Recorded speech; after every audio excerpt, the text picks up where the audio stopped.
Guys, if you are one of those people who doesn't want to hear a bad thing about Captain Magnifico, our beloved Bruno Fernandes, click on. This is not the video for you. But if you're a genuine fan of Manchester United and you love honesty, you will pause, take a minute, and listen to me. My name is Webb, and in this video, I'm here to say the truth about Bruno Fernandes and his game currently at Manchester United. Listen, guys, we've called out everyone. We are highlighting problems with players at Man United. Players are failed coaches.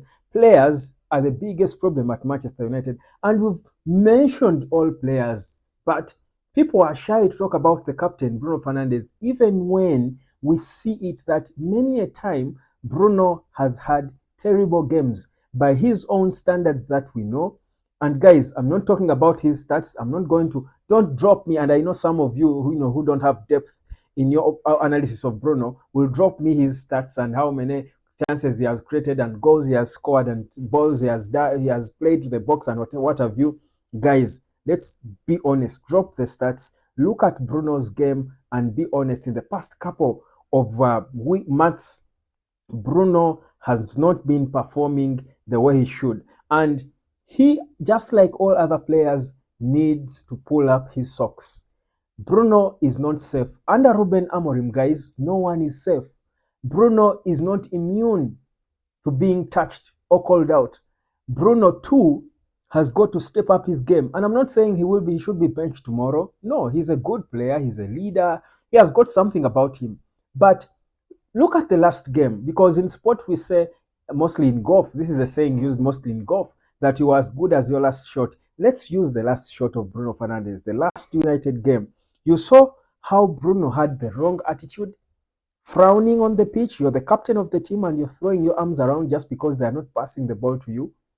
You want it to all be about you. Bruno is proving like he does not want to play in a structure.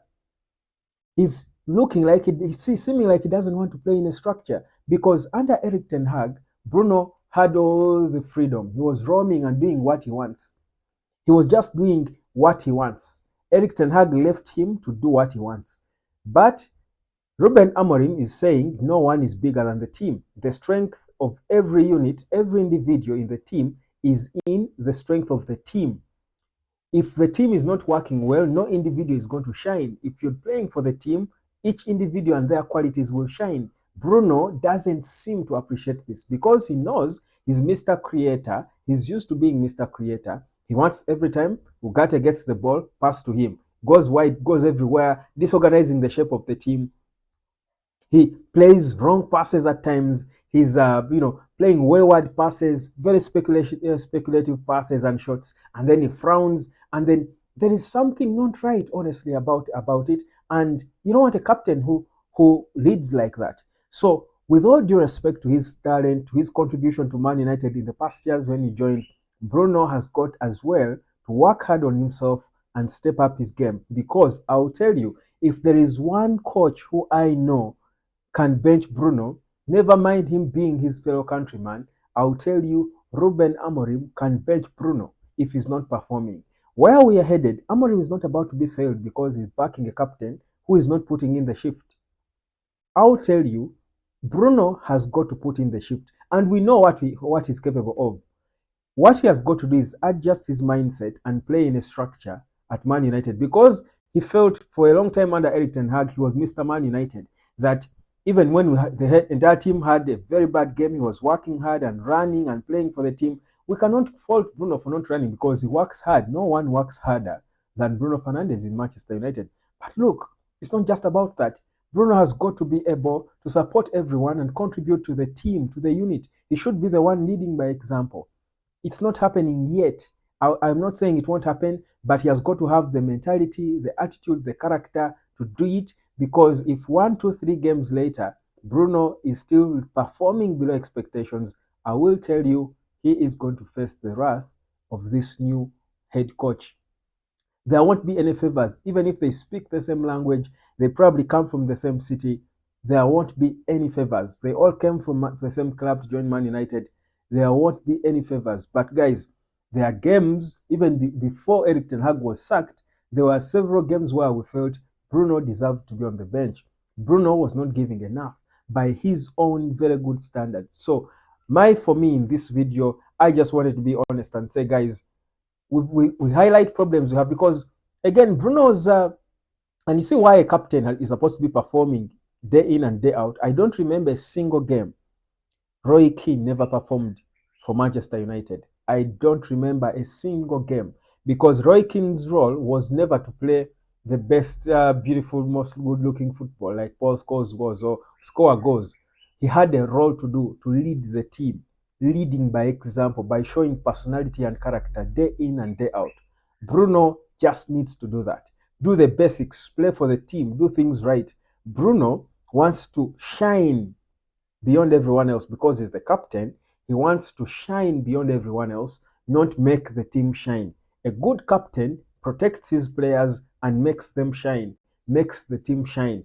Bruno does not seem at times to appreciate that's supposed to be his role. And I'm being honest, guys. So, with all due respect to Bruno, we know how good he is. I think there are certain adjustments that need to happen on him in terms of his mentality, but also his view of the game. He needs to play for the team. He needs to remember now and forget about how it was under Eric Ten Hag. He needs to remember one thing, that whenever he steps up on the pitch at Man United under Ruben Amorim, first thing is the team. He has got to be as selfless as the word. He should think about the team. So if Ugarte in his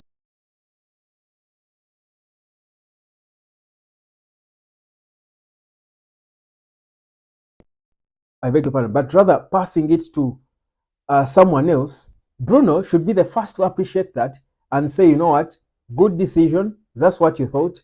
I back it. But if he's frowning, he's making everyone around him look bad in the name of wanting to shine because he's the one who contributes the most chances and stuff. For me, that's not good and that's not right. I've said it. Call me names, call me out, but Bruno is not untouchable. Bruno has got to adjust his game just like everybody else is doing or is expected to at Manchester United. Or else, my name is Webb. This is the United Hotspot.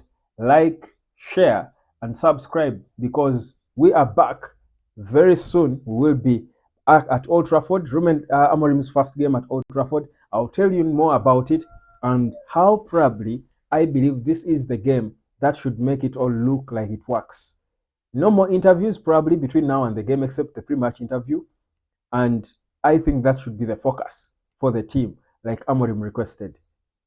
Give me your opinion about Bruno. If you're impressed, tell me. On a scale of 1 to 10, how would you rate Bruno Fernandes' performances in the recent games? Be honest. Be honest. And you talk about the goals he scored under Ruud van Nistelrooy. Yes, he scored the goals, but that's about him. We are saying the team, helping the entire team to look good. What does it do in terms of that? Very important. We are powered by Uplift causes. And of course, I do remind you, support and outreach with Uplift causes. Like, share, and subscribe. And let me catch you later, fam.